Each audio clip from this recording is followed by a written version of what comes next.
Bonsoir à toutes et à tous et bienvenue dans les Jeudis de la Formation. Nous répondrons à toutes vos questions dans la deuxième partie de cette émission. L'accident vasculaire cérébral est désormais un problème bien géré par le médecin de famille et surtout les urgences neurovasculaires. Toutefois, le médecin reste confronté à l'avant et l'après AVC avec une attention particulière pour les AVC mineurs. Alors, comment prévenir et suivre un AVC? Ce sera le thème de ce 76e numéro des Jeudis de la Formation. Notre invité est le professeur Pierre Marenko. Bonjour. Bonjour. Vous êtes chef de service de neurologie du centre d'accueil des attaques cérébrales à l'hôpital Bichat Claude Bernard à Paris et vous publiez énormément dans ce sujet, dans tous les congrès internationaux, je peux en témoigner. Je vous rappelle que vous pouvez dès maintenant poser vos questions à nos invités grâce à la boîte de dialogue qui est située en dessous de votre écran. Pierre, vous m'avez dit en préparant cette émission, je vous cite, « L'AVC en aigu est désormais plutôt bien gérée ». Vous n'étiez pas aussi optimiste il y a quelques années quand on faisait ce type d'émission. Vous avez gagné le combat de l'urgence après tant d'années ? Gagner le combat de l'urgence ? Non, on ne peut pas dire ça, mais quand même, l'organisation des soins préhospitalières a été considérablement améliorée grâce au SAMU. Ce n'est pas nous qui l'ont fait, c'est grâce au SAMU et aux pompiers, mais les SAMU, la régulation SAMU a permis de pouvoir avoir les patients beaucoup plus tôt et dans les unités neurovasculaires. Alors justement, il y a toujours, vous savez, cette espèce d'ambiguïté. Le SAMU, c'est typiquement franco-français. Et puis le rush and go des Américains, on n'a pas de médecin dans l'ambulance. Est-ce que ça se traduit aussi dans les chiffres sur l'AVC? Ou est-ce que la théorie consiste à emmener très vite les gens à l'hôpital donne le même résultat? Oui, mais là, c'est ce qui se passe un peu dans l'AVC, c'est-à-dire que c'est rush and go, parce qu'il n'y a pas de stabilisation sur place. On prend le patient, on l'emmène directement. On ne thrombolise plus dans le camion du SAMU? On ne thrombolise pas l'AVC dans le camion du SAMU, puisqu'il faut faire d'abord une imagerie cérébrale. Donc l'idée, c'est d'amener immédiatement le patient dans une unité neurovasculaire. Et donc, je voulais dire que c'était l'amélioration grâce au SAMU et le développement du plan AVC qui a permis de développer les unités neurovasculaires sur le territoire et de faire en sorte que ces patients aient un point d'atterrissage efficace immédiatement. Alors, revenir un petit peu en arrière, je vous rappelle le combat du professeur Marenko avec cette affirmation qui disait le traitement appliqué en moins de 3h30 après les premiers symptômes, ce sont 93% des accidents qui guériront sans séquelles. Ce sont des chiffres incroyables quand on regarde un passé proche. Alors, les chiffres n'ont pas changé. Ce qui doit changer, c'est le nombre de gens qui arrivent dans ce délai de 3h30. Oui, le problème est le suivant, c'est que les patients ne sont pas toujours conscients qu'il s'agit d'un AVC, l'entourage non plus, et donc ils prennent leur temps ou ils vont voir consulter le médecin le lendemain. Et donc ça, par contre, le combat maintenant, c'est l'information du patient. On en a déjà parlé avec toi. Donc, l'idée, c'est qu'il faudrait vraiment avoir une éducation de santé publique à l'hôpital pour former les enfants et donc les parents, les générations futures, aux symptômes de l'AVC pour qu'ils puissent le reconnaître, comme il faut les former à plein d'autres choses. On a pourtant l'impression que parmi les symptômes les plus faciles à repérer quelque part et les plus connus des patients, il y a l'AVC. Donc ça, c'est pas vrai. Pas forcément. Quand on est éduqué, oui, et comme nous le sommes, on va tous immédiatement craindre l'AVC devant une paralysie de la main ou du bras ou de la jambe. Mais certaines personnes pensent que c'est un coup de fatigue, qu'ils ont travaillé beaucoup, ils ont fait un déménagement, ils ont fait voilà. On parle d'AVC, pas d'AIT, là, parce que, comme toujours, parce qu'il faut bien... Là où ça va être difficile pour vous dans la communication vers les patients, c'est quand vous ramenez la notion d'AIT, qui est quand même quelque chose de différent. Donc, c'est pas simple comme communication et comme explication. Bon, c'est pas simple et c'est simple à la fois, parce que ce sont les mêmes symptômes, l'AIT, mais qui durent peu de temps, quelques secondes ou quelques minutes, moins d'1 heure en général. Donc, et dans l'AVC, il s'installe. Dans l'AVC, il s'installe, ça dure donc en général plus d'1 heure. Et donc quand on a ce type de symptômes, il faut immédiatement, évidemment, appeler le 15. Est-ce qu'il y a des symptômes d'AVC qui régressent spontanément assez souvent ou c'est rare? C'est la déficience de l'AIT. Oui, non, mais vous dites... Non, c'est-à-dire que quand c'est installé, ça ne peut pas régresser. Quand l'AVC est installé, oui, il peut régresser, bien entendu. Donc on estime, par exemple, que quelqu'un qui arrive avec un AVC à l'hôpital, 60% des gens sortent autonomes à domicile. Un AIT qui dure, alors, si je comprends bien. Vous dites que ramener à l'échelle de notre pays, avoir des unités neurovasculaires, ça serait 3000 vies sauvées chaque année. Toujours, les chiffres sont toujours d'actualité. Oui. Mais dans la vraie vie, alors, pas celle de Bichat, quel pourcentage de patients qui arrivent en moins de 3 heures à l'hôpital ? L'objectif, c'est 10%. Ouais. Voilà, officiellement, l'objectif, c'est d'avoir 10% des gens qui arrivent dans les 3 heures ou 4h30. En fait, on est vraisemblablement aux alentours de 5%. 5%. Et il y a des grandes disparités régionales ? Certainement. C'est plus facile dans la région parisienne qu'au fin fond de la Creuse, où l'unité neurovasculaire peut être éloignée. Tous les hôpitaux parisiens sont capables de proposer le même protocole que vous proposez à Bichat ? Ah oui, tous les hôpitaux, toutes les unités neurovasculaires maintenant proposent à peu près le même protocole. Il faut dire que pour désenclaver les régions où il y a peu d'unités neurovasculaires, où si l'unité vasculaire est éloignée, il y a la télémédecine qui peut être très utile. Ouais. Si vous, à Guéret, vous avez un AVC, vous pouvez aller à Guéret, en télémédecine, vous devez pouvoir communiquer avec Limoges. Il y a combien de centres en France, à peu près, qui sont capables de Les ARS développent toutes un plan télé-AVC. D'accord. Vous avez dit en préparant cette émission, il faut quand même dire que l'AVC reste en général une catastrophe. Ça reste... Ah mais c'est ça le problème, c'est que le traitement dont on vient de parler, là, c'est-à-dire la revascularisation en toute urgence, c'est un traitement de gestion de catastrophe. C'est vraiment essayer la ressuscitation. Et c'est pourquoi il faut mieux se mettre en amont et éviter l'attaque cérébrale. C'est ça qui sera le plus efficace. Comme partout en médecine. On peut chiffrer le pourcentage d'AVC qui ont des séquelles ? Oui, environ 40%. Et ça, c'est un chiffre qui ne bouge pas beaucoup ? Qui ne bouge pas beaucoup. 40% des gens gardent des séquelles après un AVC, plus ou moins sévères. Et voilà, donc peuvent ou non retourner au travail, ou si ça leur arrive après la retraite, peuvent ou non reprendre une autonomie complète. Parce que vous avez bien dit que, en respectant le protocole, c'est des AVC sans séquelles. On n'insiste pas assez sur le AVC sans séquelles. Ah oui, je voulais dire, c'est la référence aux 93% guéris si on les revascularise dans les 3h30. Oui, c'est sans séquelles, sans séquelles importantes. Alors vous m'avez dit que vous vouliez parler d'AVC mineur. Alors là, ça se complique encore entre l'AIT, l'AVC. C'est quoi l'AVC mineur ? C'est quoi l'AVC mineur, c'est l'AVC mineur ou l'AIT. Ce sont les deux.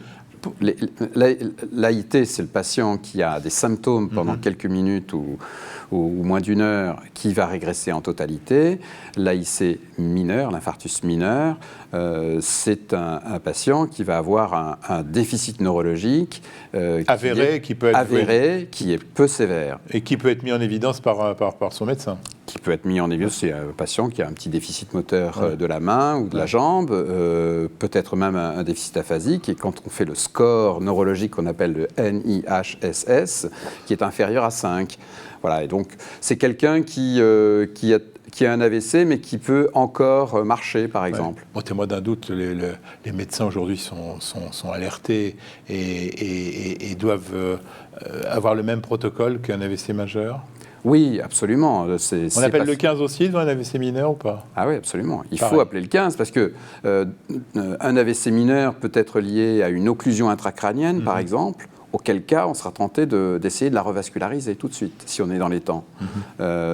S'il n'y a pas d'occlusion intracrânienne, évidemment, on ne la revascularisera pas, mais on la traitera. Alors maintenant, il y a des traitements antiplaquettaires doubles qui associent le clopidogrel. Tout ça après un passage hospitalier. Après un passage en unité neurovasculaire ou dans une clinique d'AIT. Alors, vous allez dire que je complique, mais le protocole, il est le même pour l'AIT récent qui vient de se produire. Pareil, on appelle le 15, ou alors on va faire la procédure SOS AIT que vous préconisez. Alors, pour l'AIT... on va y venir sur l'AIT, mais c'était pour savoir un peu les... Sur l'instant, il vaut mieux appeler le 15, mais si on consulte quelques heures plus tard son médecin généraliste, son cardiologue, ou voilà, à ce moment-là, c'est plus le 15, parce que c'est plus la même urgence. Oui, c'est plus la même urgence. Et donc c'est là qu'on peut appeler SOS AIT. qui j'espère va être développé dans toute la France. Donc c'est bien que cette notion d'AVC mineur reste importante pour la prise en charge. Bon, on va aller sur les AIT, mais on va revenir à l'histoire de l'AVC et de sa prévention. On repart au début de la chaîne. Le terrain propice, c'est quoi? Le trio hypertension, hypercholestérolémie, diabète? Absolument, Hein? c'est et tabac. Et tabac, on y pense. Et la génétique, vous n'en parlez jamais? Bon, on sait bien que les gens qui ont des parents qui ont eu un infarctus du myocarde précoce avant 55 ans pour les hommes, 60 ans pour les femmes, ou un AVC également précoce ont plus de risques de faire une attaque cérébrale ou un infarctus du myocarde avant. Mais ce n'est pas le déterminant majeur. On n'a pas de marqueur génétique à aller rechercher, de choses comme ça? Pas encore. Pas encore. Mais on dit quoi, ces gens-là? On dit faites du sport, maigrissez. Oui. Et rechercher, et on les informe sur détecter l'hypercholestérolémie Ouais. familiale, détecter l'hypertension artérielle et détecter le diabète. Ou prévenez le diabète en évitant d'être trop On gros. voit des jeunes patients avant 40 ans qui font des AVC, ce qui doit être assez rare, mais c'est quoi les étiologies à ce moment-là? Alors, les causes avant 40 ans sont des causes souvent cardiaques. Alors avant, c'était les maladies valvulaires cardiaques, ratissements mitraux, etc. Maintenant, ce sont plus des anomalies structurelles cardiaques, comme le foramen ovale perméable. Il y a toute une discussion autour qui vient maintenant un peu de se clore avec les essais thérapeutiques récents. Donc le foramen ovale perméable est une source potentielle d'embolie à considérer systématiquement avant 40 ans. Il y a quelques pathologies génétiques, il y a la dissection carotide voilà, ce sont les grandes causes. Quand je dis que c'est rare, Voilà. c'est... Après, il y a ceux qui sont très hypertendus, notamment les sujets noirs sont souvent très sévères hypertension artérielle, et ils développent des attaques cérébrales, ischémiques ou hémorragiques d'ailleurs, qui sont très précoces, à 40, 35, 40 ans. C'est très étonnant. Hein. Alors, je vais vous taquiner un peu pour maintenant sur la partie AIT, parce que c'est vrai que je résume ce que disent les confrères. Bon, la théorie est bonne, c'est la mise en pratique qui est délicate. Je m'explique. Il y a tellement d'événements banaux de la vie courante qui peuvent prétendre à cette étiquette qu'on risque d'envoyer tous les malades aux urgences neurovasculaires. Ce que disent un peu les généralistes quand on leur parle de l'AIT, de l'information sur l'AIT. On peut peut-être adopter une position pragmatique sur les AIT, peut-être les définir mieux, Non, je crois qu'en disant ça, on fait fausse route. On ne se rend pas compte du potentiel diagnostic de l'AIT. Mais Ben oui, mais c'est pour ça qu'il faut développer des structures qui accueillent ces accidents ischémiques cérébraux transitoires pour pouvoir faire le diagnostic et pouvoir prévenir l'attaque cérébrale définitive. L'AIT, c'est la fumée du volcan avant l'éruption. C'est la meilleure opportunité d'éviter l'attaque cérébrale. Il vaut mieux, après un AIT, faire le diagnostic immédiatement de la sténose carotide, de la fibrillation atriale ou d'une autre cause, la traiter, et on évite dans 80% des cas, l'attaque cérébrale. Mais là, à 3 mois. Là, vous faites la démonstration d'utilité de l'AIT. Voilà. Moi, je me pose la question de dire, d'abord, est-ce que c'est fréquent que des soi-disant AIT vous arrivent et que vous ne trouvez rien? Alors, nous, on a l'expérience quand même d'SOS AIT à Bichat depuis maintenant presque 15 ans, 14 ans.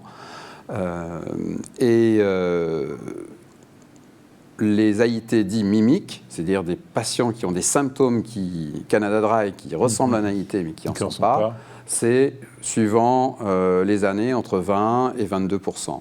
Bon, ça, c'est marrant que ça reste, ça soit le même chiffre tout le temps. Ouais. Pourquoi ? Parce qu'on fait un tri par téléphone déjà. Le médecin généraliste ou le cardiologue, en général c'est eux, ou l'ophtalmologiste d'ailleurs, appelle une SOS AIT, on prend le téléphone et on discute ensemble des symptômes du patient, si ça correspond pas à une ischémie. Alors si c'est évidemment une migraine, bon c'est une migraine et voilà, on ne le prend pas. Si c'est une épilepsie, pareil. Et si c'est un AIT ou si on a un doute, on prend le malade et c'est parmi ces doutes-là qu'on a ces 20% de patients de mimiques. Bien évidemment, on insiste, c'est le médecin qui appelle SOS AIT, c'est pas le patient. Oui, pour l'instant, c'est comme ça que l'on fait. Vous imaginez un jour que le patient va appeler ? Je pense qu'on est en train de réfléchir beaucoup à ça parce que il y a encore des patients qui ne passent pas à travers le filtre et donc peut-être qu'il faudra évoluer. C'est compliqué à mettre en place. C'est compliqué à mettre en place SOS AIT, on l'a fait depuis 15 ans, ça marche. Ouais, c'est pourquoi on va le développer dans toute la France. Non, pour le moment, vous êtes combien à le faire en France? Maintenant, pour l'instant, on est deux. Oui, deux. Donc en 15 ans, il y a Toulouse. En 15 ans, Bichat, Toulouse. Donc là, vous me dites, je sais que vous aimez bien les défis pas faciles, mais là, c'est toute la France. Oui, parce qu'on a bien développé les unités neurovasculaires. Ouais. Avant, les unités neurovasculaires, il y en avait une à la Riboisière et puis une à Bordeaux. Et puis, ça, c'est au début des années 80. Et bien maintenant, il y en a de partout en France, parce qu'on s'est rendu compte que les unités neurovasculaires permettaient d'éviter 4000 décès ou dépendances par an, simplement en mettant le patient en unité neurovasculaire. Si on développe des SOS AIT partout en France, on évitera 5000 AVC ou dépendances. Alors on s'arrête un petit peu sur ces chiffres, parce que vous allez bientôt publier une étude qui va montrer ça de façon éclatante. On a vu 3000...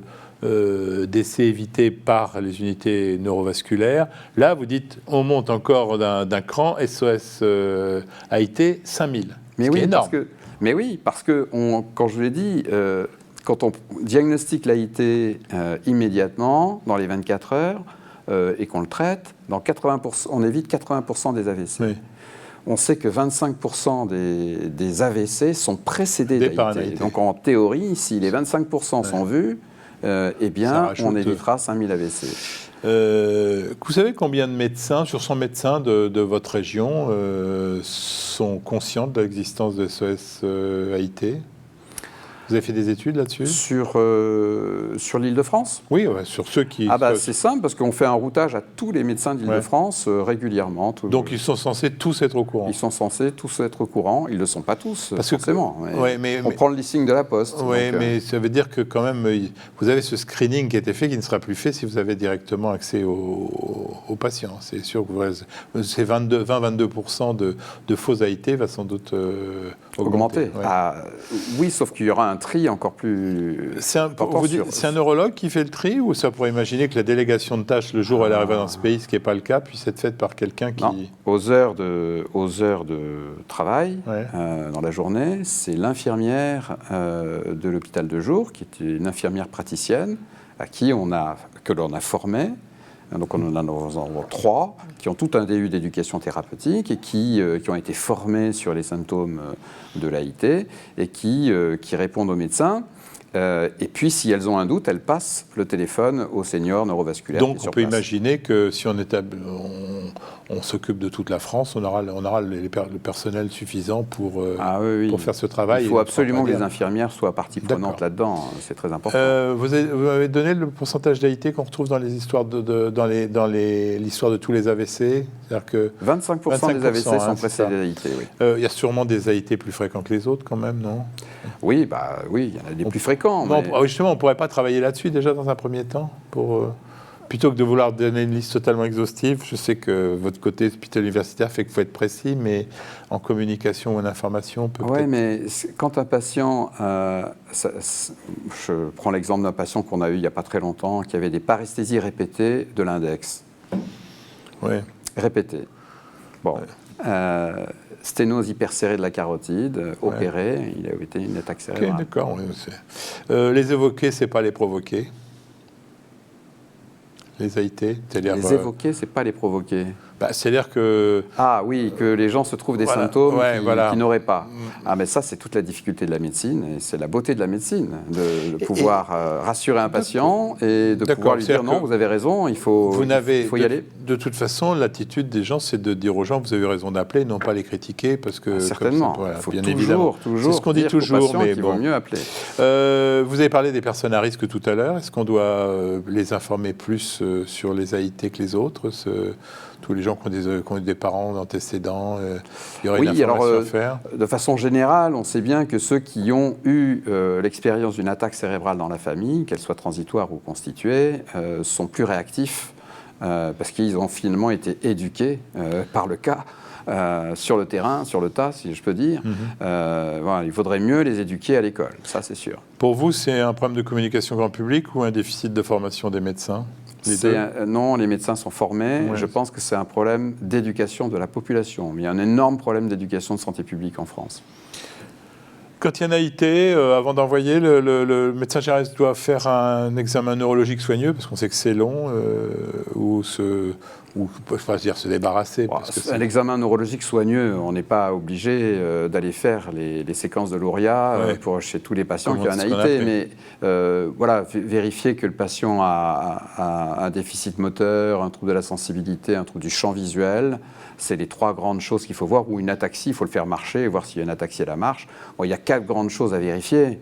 Et puis après, il faut appeler. Il faut appeler le numéro SOS AIT. Vous avez dit 25% d'AIT dans les antécédents d'un AVC. Combien d'AIT font des AVC quand vous diagnostiquez un AIT Alors, quand un AIT est diagnostiqué, à 3 mois, on considère que 12 à 15% des patients font un AVC. Alors, on peut, à ce niveau-là aussi, avant de passer à la 3e partie, aborder les thérapeutiques de prévention. Il y en a une sur laquelle vous êtes assez dithyrambique, c'est l'aspirine. L'aspirine, c'est le cœur du traitement. On sait, et d'ailleurs, il y a une méta-analyse assez récente. Traitement préventif ou traitement post-AIT Post-AIT. Qui a été faite par Peter Oswell en juillet 2016, qui montre, en reprenant toutes les études aspirine, qui montre que en donnant de l'aspirine immédiatement, on prévient dans les 3 mois qui suivent 40% des AVC avec handicap ou fatal. Alors que les autres antiplaquettaires ne font pas aussi bien. Par contre, au-delà de 3 mois, c'est les autres antiplaquettaires qui font mieux. Mais l'aspirine, dans les 3 premiers mois, c'est le traitement. Et c'est pourquoi tous les essais d'antiplaquettaires qui ont été faits contre aspirine en phase aiguë ont été négatifs ou neutres. Désormais, ce que l'on explore, c'est l'association d'un antiplaquettaire à l'aspirine, qui est le cœur du traitement, pour essayer d'améliorer quand même l'efficacité antiplaquettaire de l'aspirine. Si je comprends bien, si on n'a pas SOS AIT dans sa région, on met sous aspirine?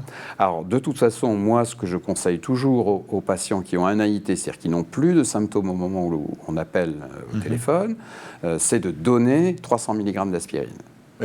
Avant que le malade n'arrive à l'hôpital. Donc le généraliste va faire ça. Voilà, parce que le patient n'a plus de symptômes, son risque d'avoir une hémorragie cérébrale est quasi nul, et s'il en a une, on sait que ça n'augmente pas le volume de l'hémorragie. Donc, de toute façon,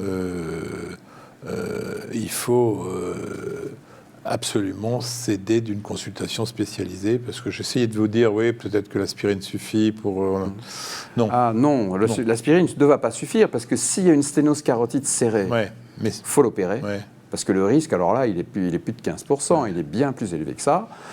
Si c'est une fibrillation atriale, il faut donner un traitement anticoagulant, c'est plus l'aspirine. Donc il y a des choses à faire, si c'est une sténose intracrânienne, bref, il y a pas mal de choses à faire. Vous êtes aussi armé, les services de neurologie, pour traiter ces afflux de patients qui vont inévitablement devenir de plus en plus nombreux? Ou vous êtes préoccupé par ça?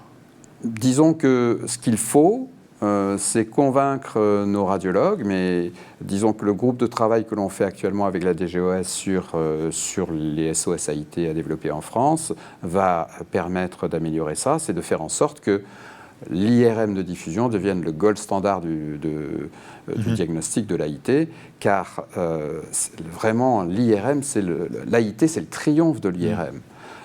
Autant un patient qui vient en urgence pour une thrombolyse, le scanner est sans doute beaucoup plus rapide que l'IRM à faire et suffisant. Autant quand un patient vient avec un AIT, on ne sait pas trop, est-ce que c'est un AIT, est-ce que ça n'en est pas, etc. On fait une IRM, et là, si on voit un spot ischémique, bingo, on sait que c'est une ischémie cérébrale, et on peut le traiter. À vous écouter, je trouve que vous décrivez toujours une médecine, une belle médecine, en fin de compte, quand on voit ce dossier des AVC, parce qu'elle est valorisante pour le médecin, elle est valorisante pour le médecin généraliste, pour le résultat. C'est vrai que... C'est remarquable parce qu'on arrive à simple. éviter des attaques cérébrales. Et c'est simple. Ouais. Et puis, c'est de la clinique en plus. Alors, on va arriver à la troisième partie qui est... C'est de la médecine. Avec un peu de chance, on sort de votre service. C'est quoi le pourcentage de décès d'un AVC en urgence? Ah, il a beaucoup diminué à l'hôpital maintenant. Il a été aux alentours de 20-25%. Maintenant, avec les unités neurovasculaires, il est inférieur à 10%. D'accord. Vous n'arrivez pas encore au résultat des unités de cardio qui arrivent à faire sortir dans l'infarctus. Maintenant, les décès sont quand même encore plus bas que ça. Oui, alors il faudrait revoir les chiffres parce que il faut voir en fait les chiffres que je donne, c'est des chiffres en population parce que c'est pas les chiffres unités neurovasculaires parce que prendre une cohorte hospitalière, c'est toujours un peu biaisé. Donc c'est sûr qu'à Bichat, on n'a pas ces chiffres-là, on a beaucoup moins, mais globalement, c'est aux alentours de 10% de mortalité par AVC. Les hospitalisations sont moins longues maintenant du fait de toute cette absence de séquelles.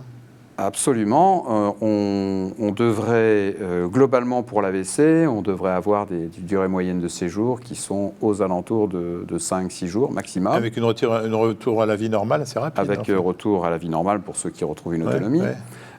Pour l'AIT, c'est moins d'un jour quand même, la durée moyenne de séjour. Mais le gros problème que nous avons dans les unités neurovasculaires, c'est l'aval. Ça, c'est un problème français.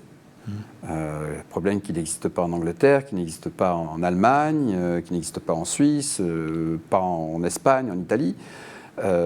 On n'a pas d'aval pour les patients qui ont une rééducation à faire. Alors, la rééducation chez un patient jeune ou même 60-70 ans qui a un petit AVC qu'on va rééduquer, qui va retourner chez lui à domicile au bout de 3 semaines, 1 mois, ça, il n'y a pas de problème, tout le monde vous le prend. Mais l'AVC massif de 65 ans, qui est aphasique et qui est plus du tout autonome, personne ne vous le prend. Comment ça se fait que la France... Et donc ça embolise nos lits et du coup ça augmente les durées moyennes de séjour considérablement. Comment ça se fait que la France... Ça veut dire qu'on n'a pas d'orthophonistes, assez d'orthophonistes. C'est les centres qui manquent, comme on dit, c'est l'aval, c'est quoi? C'est les centres qui vont prendre en charge ces patients, les soins de suite rééducation. Et ça, c'est un énorme problème. C'est plus facile à la limite de placer quelqu'un de 85 ans, parce qu'il y a des services de gériatrie qui vont vous le prendre, de rééducation gériatrique qui vont le prendre, que de prendre quelqu'un de 65 ans, parce qu'il est trop âgé et déficitaire pour aller dans un centre de rééducation qui prend les accidents mineurs. Et il est trop jeune pour les services de SSR qui ne prend des patients que de plus de 75 ans. Et ça, c'est un truc chronique depuis des années. Ça n'existe pas que pour l'AVC d'ailleurs, ça existe aussi pour d'autres spécialités.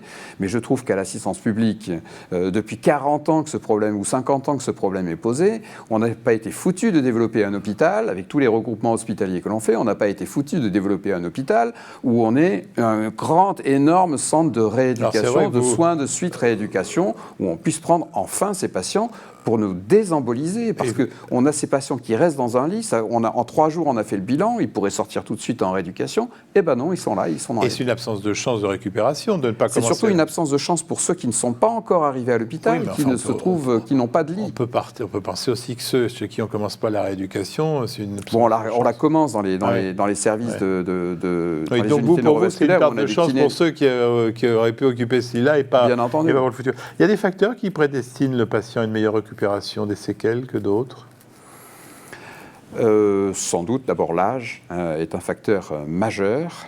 Ceux qui sont plus sportifs, ceux qui sont en meilleure santé, c'est-à-dire qui ont moins de diabète, qui sont moins en surpoids, voilà, tout ça, ça compte. Donc la rééducation passe aussi par la réhabilitation et toutes ces choses-là. C'est quoi le traitement classique d'un post-AVC ? Post-AVC, le traitement classique, c'est un traitement antiplaquettaire, sauf s'il y a une indication d'un anticoagulant type fibrillation atriale ou source cardiaque d'embolie. Un traitement antihypertenseur pour viser une pression artérielle inférieure à 140 sur 90 mm de mercure. Et si on l'atteint, c'est mieux d'aller un peu plus bas à 130 sur 80 mm de mercure. Un traitement par statine pour diminuer le LDL cholestérol aux alentours d'1 gramme par litre et parfois, lorsqu'il y a une athérosclérose sévère, en dessous de 0,7 g par litre. Un traitement antidiabétique, arrêter de fumer, diminuer son poids et faire du sport. Moi, je recommande à tous mes patients de l'exercice physique. D'acheter un vélo d'appartement et de faire 20 minutes de vélo tous les matins avant la douche, comme une hygiène sportive, comme ils se lavent les dents 3 fois par jour, ils doivent faire du vélo tous les jours, 20 minutes. Et le médecin généraliste, il doit être vigilant? Le médecin généraliste, il est clé là-dedans parce qu'il doit être vigilant à la poursuite du bon traitement de prévention secondaire. Et puis, s'il repère des séquelles, s'il repère des patients qui ont des rétractions, qui ont un enraidissement musculaire, à ce moment-là, il peut y avoir intérêt à avoir une consultation post-AVC qui est normalement requise à 3 mois ou 6 mois post-AVC. Vous les voyez 3 mois, 6 mois? Oui. Pour voir justement si on peut agir sur une spasticité, faire de la toxine botulique dans les muscles, faire un programme de rééducation plus adapté, améliorer le traitement de prévention secondaire, les mettre dans un programme d'éducation thérapeutique. Ça, c'est la consultation 3 à 6 mois. Le problème, c'est qu'on a beaucoup de patients qui, au bout d'1 an ou 2, sortent du circuit. Parce qu'on considère que ça y est, ils ont eu l'AVC des pauvres, ils ont leurs séquelles, ils sont en fauteuil roulant, ou ils ont du mal à marcher, mais bon, c'est comme ça. Et puis, ils sont laissés pour compte et ils se sentent éloignés de plus en plus du circuit de soins. Il faut parfois les renvoyer à l'unité neurovasculaire pour faire un point et voir s'il y a des choses à faire. En fait. Voilà, et c'est important parce que pour le patient, pour le moral du patient, puis il y a toujours des avancées. En ce moment, on a le scooter électrique. Le scooter électrique, c'est fabuleux. Pourquoi? Le scooter à 4 roues électrique, c'est un scooter handicapé. Oui. C'est comme un fauteuil roulant, mais en scooter électrique. Ils avancent, ils reculent facilement. S'ils n'ont qu'une main, ils peuvent le faire d'une main. Et bien avec ça, c'est la liberté retrouvée. Ils ne sont pas obligés que quelqu'un pousse leur fauteuil roulant. Ils peuvent aller acheter le pain, ils peuvent aller voir les copains au bistrot ou ailleurs. Pas obligé d'aller au bistrot. Voilà. Non, ou alors des bistrots avec des parkings. Ce que je veux dire par là, c'est qu'il est important d'aménager la vie du patient et de prendre en compte toute cette dimension humaine-là qui est très importante. Et prendre en compte également les douleurs qu'il pourrait avoir, la spasticité, les rétractions tendineuses, tout ça c'est important pour leur vie quotidienne. Dernière question, à combien on estime le risque de récidive d'un AVC? Un AVC, donc globalement, le risque de récidive actuellement il est aux alentours de 5 à 6% par an. C'est variable en fonction de la cause. Si c'est un infarctus lacunaire hypertensif, une petite lésion... 5 à 6% par an, et ça se cumule ou... Ça se cumule, oui. C'est-à-dire qu'à 10 ans, un risque sur 2. Oui. Voilà, oui, d'accord. À 10 ans, c'est 10%. À 10 ans, c'est 5 à 6% par an. Oui, c'est ça, un risque sur 2, absolument. Sur 2, 50%. Ce qui est énorme. Oui, c'est énorme. Mais avec ce qu'il faut dire aux patients, avec les traitements de prévention secondaire, on diminue ce risque de 80%. Donc ça vaut le coup de faire de la prévention secondaire, ça vaut le coup de les renvoyer à l'unité neurovasculaire pour la consultation post-AVC, pour essayer d'optimiser la prévention. Et le protocole de prévention secondaire, il est maintenant bien défini. Ah oui, là c'est ce que j'ai dit tout à l'heure, c'est bien défini. Évidemment la chirurgie pour les sténoses carotides, l'anticoagulant pour la fibrillation atriale. Et ça c'est à vie. Ça c'est à vie. D'accord. Notre défi maintenant, qu'on a un peu réglé le problème de l'AIT, j'espère que les SOS AIT vont se développer partout en France. Notre défi maintenant, c'est de détecter non pas les 25% qui font l'AIT, puisque ceux-là ils le sauront, c'est les 75% qui ont leur accident, boum, comme ça, sans prévenir. Et c'est ceux-là qu'il faut dépister maintenant, et c'est là-dessus que nous travaillons en ce moment. Comment on peut faire là ? On a des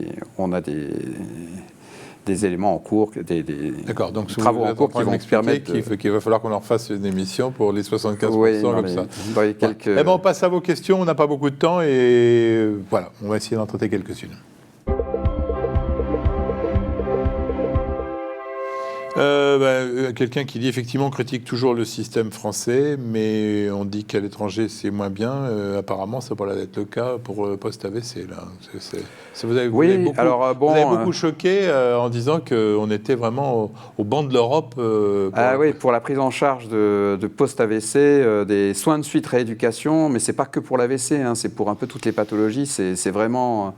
Ça commence à être un peu lourd, quoi, hein. Il faudrait vraiment que ceux des administrations qui nous gouvernent, et je pense à la PHP pour ce qui me concerne, vraiment s'attaquent au problème du SSR AVC, SSR tout court, pour que ces patients désembolisent nos lits et qu'on soit beaucoup plus efficace pour les malades.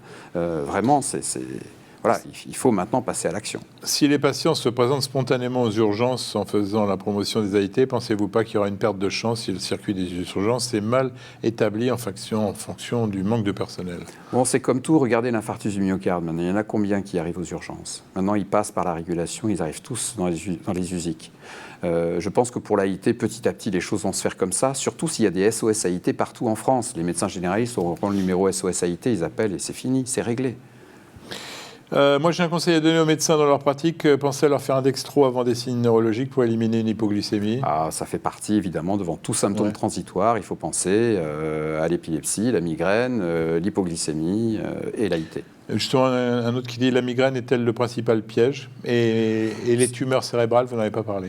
La migraine fait partie des pièges, mais c'est justement là que la discussion au téléphone peut être importante ou que la prise en charge dans un SOS AIT peut être utile pour faire la part des choses, parce que ce sont des migraines un peu compliquées. Et puis parfois, il faut bien dire que l'AIT peut déclencher la migraine, comme le chocolat ou le vin blanc déclenchent la migraine ou les règles déclenchent la migraine. Eh bien, l'AIT lui-même peut déclencher la migraine. Donc, ça rend les choses un peu compliquées et donc, du coup, on a besoin d'une expertise neurovasculaire. La tumeur cérébrale, elle peut s'exprimer elle peut s'exprimer soit par des crises d'épilepsie qui peuvent prendre le masque d'un AIT parfois, c'est possible, ça nous arrive de voir ces patients, mais c'est un AIT mimique classique. Ça peut aussi s'exprimer par une hémorragie cérébrale, une hémorragie intratumorale, mais là c'est plus le circuit de l'AVC lourd quand même. Un médecin dit je ne suis pas dans une région où je peux bénéficier de SOS AIT, alors qu'est-ce que je fais? Je dois moi-même être mon propre interrogateur et savoir comment envoyer le patient dans une unité de neurovasculaire. Oui, pour l'instant, il est obligé de gérer la pénurie et on travaille actuellement avec la DGOS pour faire un plan SOS AIT partout en France, pour que justement ce médecin généraliste puisse avoir une solution immédiate. Et j'espère que dans les mois qui viennent, les ARS pourront développer, suivant ce plan qu'on est en train de mettre en place, pourront développer ces SOS AIT un peu partout en France, comme on a développé les unités neurovasculaires. Évidemment, ça prend un peu de temps. Alors, on arrive à la fin de cette discussion, comme toujours patiente avec vous, Pierre Amarenko. Je vous demandais de conclure. Vous avez déjà commencé tout à l'heure. Vous savez, des allures de conclusion, ce que vous avez dit. Il faut gagner l'AIT, et puis maintenant s'occuper des 75% qui n'ont pas d'AIT.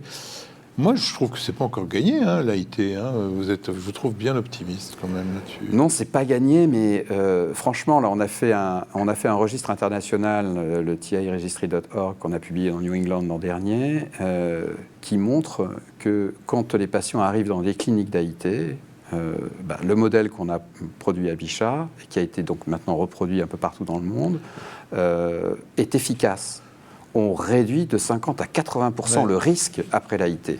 Donc maintenant, il faut passer à la phase administrative des choses, développer les SOS AIT en France. Ou des cliniques, parce que vous dites c'est pas obligatoirement des centres hospitaliers qui vont mettre ça en place. Ça peut être dans des cliniques privées, tout à fait. Oui. D'ailleurs, je pense que l'AVC, un jour, va quand même être pris en charge également dans les cliniques privées. Ça, c'est une autre discussion. Mais certainement que... le développement de tout ça, voilà. Et puis, il faut développer aussi, mais vous l'avez fait remarquer en début d'émission, c'est l'éducation des patients, l'éducation de la population. Et ça, je pense qu'il faut absolument que nos gouvernants pensent à prendre 1 heure par semaine d'éducation de santé publique dès l'école primaire pour parler de tous ces problèmes-là, pas seulement l'AVC, bien entendu, mais de tout le reste. Merci Pierre Amarenko, on a bien compris votre enthousiasme, on a bien compris qu'on allait vous revoir pour ces 75% sur lesquels vous nous faites saliver en disant qu'il y a des choses à faire et qu'on va les faire. Je vous rappelle l'adresse mail des Jeudis de la Formation pour vos commentaires et vos suggestions, jdflemoine@gmail.com. Pour revoir nos émissions, il suffit d'aller sur le site fréquencemédicale.com. On se retrouve la semaine prochaine. Merci Pierre et bonne soirée à tous. En attendant de vous retrouver, portez-vous bien.